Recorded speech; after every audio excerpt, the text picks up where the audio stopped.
I want to read you something that I journaled a few days ago. It may not be the most popular way of thinking, but it is what it is. You know what I don't see when I read the Bible? People weaning off their sins. We preach that it's okay, but Jesus didn't. Let's look at what Jesus did say. In the story of the woman caught in adultery, we love to quote Jesus when he says, "Let the one who has never sinned throw the first stone." But we don't like to finish the story and quote when he says, "Get up and don't sin anymore." Get up and stop sinning. This is what most of us would say today to the woman caught in adultery. Get up and don't sleep with as many men as you did before. Or what about the man Jesus healed by the pool of Bethesda? We love the part when Jesus says, "Would you like to get well? Get up and walk." But conveniently skip over the part when Jesus warns him, "Now you are well, so stop sinning or something even worse may happen to you."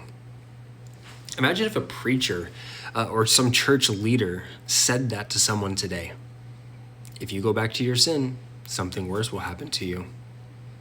We'd all throw stones at him, call him a narcissist and a manipulator. But the person you call Lord says those exact words.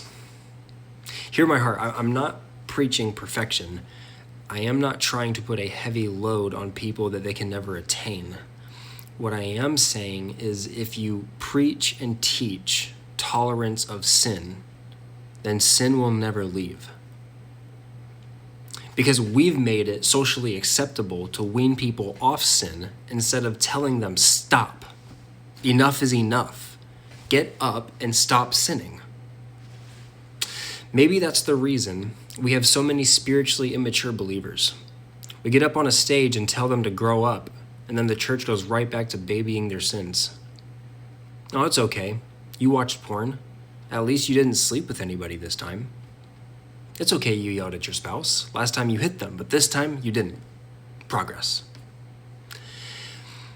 I'm not saying there's not a process to sanctification. What I am saying is you don't have to live in sin while you get there.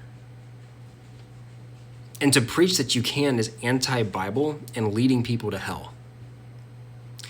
Romans 6, verses 1 through 2. "Well then, should we keep on sinning so that God can show us more and more of his wonderful grace? Of course not.